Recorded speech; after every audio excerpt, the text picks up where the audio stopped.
안녕하세요, 롱장입니다. 저는 오늘 강원도 양양에 나와 있습니다. 양양에서 다시 한번 확인을 하고 여러분이랑 공유하고 싶어서 이제 영상을 켰습니다. 여기 땅값 많이 오르고 있는 건 알았는데 진짜 많이 올랐네요. 돈 번 분들도 많이 나오는 것 같습니다. 그렇다고 아파트처럼 규제를 강력하게 받는 것도 아닌데 말이죠. 이런 토지에 대해서 여러분이 부동산을 좋아하시고 앞으로 투자를 하실 거고 뭔가 토지에 대해서도 관심이 있고 부동산의 어떤 생태계에 대해서 좀 더 알고 싶으시다면은 오늘 내용이 도움이 되실 거예요. 왜냐면 이거는 장기간에 걸친 제 경험이니까요. 전 토지에 관심이 지금도 많고요. 부동산은 토지가 짱이라고 생각을 하는 사람 중에 하나예요. 물론 이제 이게 좀 한정적인 부분이 있어요. 땅 투자에 대해서 흐름이나 속도에 대해서 그것 때문에 선택과 집중을 하는 거지 저는 정말 토지가 좋다고 생각을 합니다. 근데 그 이유를 설명을 드릴게요. 제가 예전에 이쪽 강원도 쪽에 토지에 관심을 갖게 된 계기는 정선이에요. 예전에 오래됐는데요.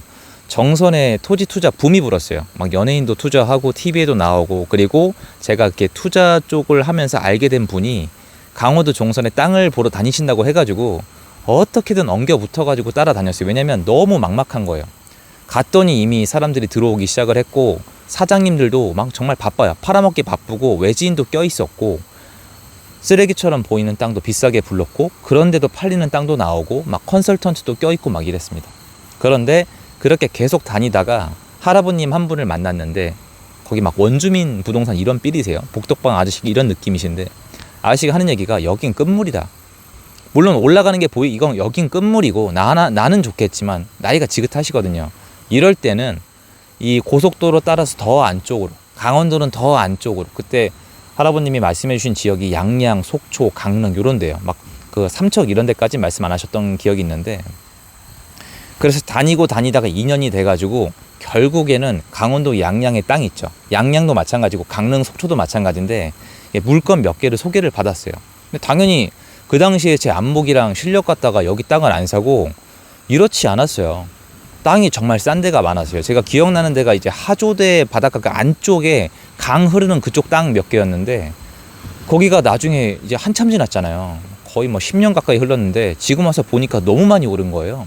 어느 정도로 올랐냐면은 뭐 아파트 투자 열심히 하신 분 이상으로 번 분들도 나왔을 거예요. 뭐 토지를 어떻게 쓰냐, 매도를 어떻게 하냐, 세금을 어떻게 처리하냐에 따라 다르겠지만 어마어마한 수익률이에요. 그런데 저는 궁금한 게 이거예요. 강원도 양양 땅이 많이 오른 건 오케이. 그런데 그거는 저 보세요. 남의 일이잖아요. 이제 저랑 상관이 없단 말이에요. 저는 뭐든지 투자를 할 때 이게 내 일이 될 수 있는지 없는지가 되게 중요해요. 파악을 해봤죠. 강원도 양양이 왜 이렇게 올랐을까? 이거예요. 많이 오른 것처럼 보이는 이유는요. 좋은 데가 더 좋아진 게 아니라 가치가 없던 데가 생긴 거예요. 양양이 약간 그래요. 관광지로서는 의미가 있었는데 여러분 강원도 양양에 공항이 있는 거 아세요? 아마 진짜 최대 규모의 적자 공항인데 예전에 막 전기세 못 내서 불 끄고 있었던 공항이에요. 그 정도로 재정이 악화된 도시였어요. 그런데 갑자기 뭐 서핑이란 테마에서부터 고속도로 뚫렸잖아요. 동해안 고속도로. 사람들이 쉽게 찾으면서 어지간한 지역 가는 것보다 여기가 덜 걸리는 거예요. 서울에서 2시간 반이면 오거든요. 그런 것들이 예전부터 알고 있었는데 실현되면서 사람들이 들어오면서 돈이 들어오면서 TV에도 많이 나왔잖아요. 여기가 가치가 굉장히 낮다가 팍 올라버린 거예요. 이런 게 소위 사람들이 대박, 땅으로 부자 난다 이런 얘기가 나오는 거죠. 물론 강릉, 속초도 올랐죠. 근데 여기는 제가 봐둔 게 있었기 때문에 굉장히 약간 충격적이에요. 근데 그건 그거고 자 그러면 토지를 보러 다니면서 수익 구조에 대해서 저는 이렇게 느끼는데 저는 이미 놓쳤다라는 표현 쓰면 양심적으로 안 맞는 게 놓친 게 아니에요. 저는 살 수가 없었어요. 제가 봤을 땐 아무 가치가 없는 땅이었거든요. 자, 저는 못 샀죠. 기회는 지나갔죠. 그런데 부동산을 보러 다니신다는 분들이 계신데 부동산을 보러 다니는 건 이거예요. 그러니까 쇼핑하듯이 볼 걸 다니는 게 아니라 저처럼 빙빙 돌면서 내가 놓쳤던 수익 모델을 이렇게 몸으로 한번 느껴봐야지 다음에 땅 보는 눈이 바뀌는 것 같아요. 그러니까 우리 서울에도 막 요새 성수동 뜨잖아요. 성수동 옛날에 경마장 있던 동네예요. 서울숲이 아니라. 그리고 구두방 있던 공방이 있던 그런 곳이잖아요. 지금 보세요. 천지개벽이고 성수동은 지금 다른 나라 이야기를 쓰고 있어요. 건물도 아파트도. 정말 기적을 일으킨 동네가 아닌가? 서울에서 꼽으라면 저 25개 중에서 용산이 다음 타자겠지만 지금은 성수동을 뽑고 싶어요. 그러니까 전국에 이런 데가 또 있을 수도 있단 말이에요. 그러니까 그러니까 이런 토지를 찾으면 대박이에요. 성수동도 마찬가지로 성수동 옛날에 아파트 진짜 쌌어요. 옛날에 뭐 저쪽에 장미 아파트, 동아 아파트 조그만 거. 그리고 그 트리마제 거기가 지역주택 조합이었을 거예요. 거기서 정말 피바람 불었었죠. 그것도 쓰러져 가지고 다시 정말 복잡한 땅값도 그렇게 비싸지 않던 그런 곳인데 이제 이렇게 된 거거든요. 근데 저는 여기 와서 한번 느끼는 게 내가 놓친 게 이런 거구나. 그리고 내가 이걸 잡을 수 있었을까? 못 잡아. 그런데 결론은 뭐냐면 이렇게 될 만한 땅을 사는 것도 굉장히 좋을 수 있다는 거예요. 왜냐하면 많이 비싸지 않았거든요. 사두면 되는 거예요. 근데 전국을 보면은 이런 데가 있다는 거죠. 그러니까 아파트를 보러 다니면서도 이걸 같이 보는 이유가 제가 보면 어디 간다 그러고 이제 아파트 보러 가는 거 아니라고 말씀을 드리잖아요.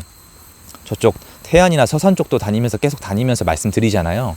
그런 게 요런 것들을 좀 봐놓고 싶은 거예요. 10년 후를. 그러니까 토지 투자는 해보신 분들은 이제 되게 잘 하시는데 첫 번째로 이게 정말 좋은 땅, 그러니까 좋은 땅을 사놓고 뭐 개발 호재나 인플레이션이나 좋은데 호재보다 인플레이션 사놓으면 좋아질 땅들이 있어요. 이거 대놓고 말씀드릴 수 있는 거예요. 그냥 사놓으면 더 올라요 나중에. 서울 땅값은 떨어진 적이 거의 없어요. 그래프상 2번 있어요 이제. 거의 오른단 말이에요. 근데 비싸죠. 그렇게 사놓거나 아니면 이제 국토계획이나 개발 호재가 발현되거나 아니면 미디어를 타기까지를 기다리고 선점해 놓는 거, 아니면 산 다음에 저처럼 개발을 해버려서 가치를 불어넣는 거, 아니면 사람들이 찾지 않다가 사람들이 새로 찾아오게 이 뭔가가 있어서 내가 그걸 기다리는 거. 여러 가지 방법이 있는데 제가 오늘 양양에 와서 다시 한번 느끼는 거는 사람이 별로 안 찾다가 사람이 많이 찾는 것만큼 무서운 건 없다. 여기서 끝이 아니에요. 여기가 양양이 제가 봤을 때 이렇게 오른 이유는 딴 게 아니라 사람들이 여기 와서 돈을 쓰기 때문인 것 같아요. 결국 돈이잖아요. 저기 양양 쪽에 하조대 저 위쪽에 비치에 사람들이 예전이랑 완전 다르거든요. 그럼 여기서 소비가 일어날 거고 상인들이 들어올 거고, 예전에 강원도는 거의 군인들의 어떤 영역이었단 말이에요. 여러분 여기 좀만 더 가면 군사 지역이에요. 지금 개발이 잘 안 됐었단 말이에요. 그래서 만약에 여러분이 오늘 제 영상 보면서 이거 느끼셨으면 좋겠어요. 저런 게 있구나. 이거 가지고는 안 돼요. 제가 여기 와서 다시 한번 느끼는 건데 이렇게 두 눈으로 보고 내가 만에 하나 그때 그냥 실성해가지고 하나 사놨으면은 대박이 났었겠구나. 그러니까 내 눈앞에 기회가 한번 지나갔구나를 내가 직접 체감을 해야 돼요. 그래야, 이건 제 경험이 꽤 있거든요. 특히 아파트는 이거보다 더 많은데 내가 다음에 비슷한 케이스가 놓였을 때 생각을 다르게 하는데 그냥 TV나 책이나 저 같은 사람들 얘기를 보고 어디가 올랐구나, 어디에 또 기회가 지나갔구나 이러면은 다음번에 그런 상황이 왔을 때 똑같이 행동합니다. 그러면 내 인생에 변화가 없잖아요. 그러니까 이제는 저는 양양은 더 좋아지겠죠? 더 좋아질 것 같은데 저는 이제는 진짜 모르겠어요. 그리고 여기보다는 만약에 이런 테마라면은 다른 지역에 가서 뭐 서쪽도 있고 남쪽도 있는데 다른 지역에 가서 사놓고 기다리는 걸 택하겠어요. 어느 지역이 좋다 이런 얘기가 아니잖아요. 저도 맞출 길이 없는데 여러분들이 이제 강원도 쪽에 와서 땅값의 변화에 대해서 다시 한번 점검을 하면서 토지에서 뭐가 중요한지를 알아보시면은 저는 분명히 도움이 될 것 같아요. 이게 우리가 암묵적으로 아파트 투자를 되게 많이 하잖아요. 부동산에 있어서. 그런데 이렇게 알게 모르게 아무 규제나 사회적으로 어떤 욕을 먹지 않으면서도 돈을 많이 버는 영역이 있더라는 겁니다. 저는 이게 참 아는 분들이 하는 영역 이런 느낌이 들고, 여기 원주민 분들도 당연히 돈을 땅 원래 갖고 계셨으면 벌어야겠죠. 근데 이렇게 군사 지역이 많아서 개발이 어려웠던 땅들이 이렇게 돈을 외부에서 들고 들어와서 가치를 인정받는 이 과정이 엄청 오래 걸렸죠. 10년 넘게 걸렸어요. 제가 처음 알고 이 기간 동안 10년이 넘으니까 엄청 오래 걸린 건데, 그 10년이란 기간을 쳐도 그때 돈을 넣고 지금 가치를 다시 봤을 때 충분한 가치가 있다고 느껴져요. 이런 식으로 투자하는 분들이 꽤 있어요. 그래서 하다못해 정말 저기 지방 여기저기에 땅을 가끔 사놓으신 분들이 있거든요. 근데 그런 분들 말씀을 들어보면은 10개를 사놓고 한두 개만 잘 돼도 그냥 괜찮다는 거예요. 대대손손. 근데 정말 그런 땅들 보면은 그냥 아파트 값처럼 20% 30%가 아니에요. 아파트 많이 올라봤자 한 2배잖아요. 여기는 10배, 20배, 30배, 심하면 100배 이렇게 오르거든요. 그래서 여러분들이 만약에 부동산을 좋아하신다면 다니면서 대충 보는 게 아니라 저처럼 돌면서, 한국이 넓다면 넓은데 막 다 못 다닐 정도는 아니잖아요. 돌면서 내가 직접 이렇게 느끼는 게 좀 되게 중요한 것 같아요. 저는 만약에 예전에 제가 봤던 정선, 근데 정선은 이미 늦었었고, 정선을 봤으면 사실 그때는 강릉, 속초, 양양이 맞았던 거거든요.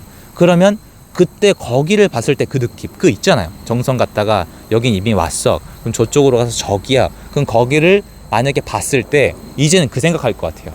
10년 후에 어떻게 될까? 왜냐면 그때도 여기 고속도로 놓이고 있는 거 다 알았거든요. 다 이거 전부 다 알고 있던 거예요. 근데 사람들이 몰랐고 안 보였죠. 그때는 이제 대관령 넘어서 넘어가던 그 시절에서 완전히 고속도로만 사람들이 이렇게 손쉽게 다니는, 사람들이 차가 많아지는 이런 세상을 완전히 꿈꾸지 못했으니까요. 그런데 이게 되게 추상적이고 어려운데 알고 베팅을 했더라면 대가가 너무나 크다는 겁니다. 그래서 야, 강원도 양양이 참 거의 끝마을인데 이쪽에서 라는 생각이 좀 듭니다. 그래서 요거 공유드리고 싶어서 좀 영상을 켰고요. 저도 오늘 영상을 기록을 해서 앞으로 제가 부동산 보는 눈을 더 키우고 또 기회를 딱 좋게 감지하는 그 능력을 더 키우고 이런 것들을 희망을 합니다. 아, 참 신기한 것 같습니다. 다시 한번 봐도 지금 바로 저 앞이 군사지역인데 저쪽은 땅값이 그렇다니 참 대단하다는 생각이 듭니다. 감사드리고요. 여러분 제가 응원하겠습니다. 좋은 하루 되십시오.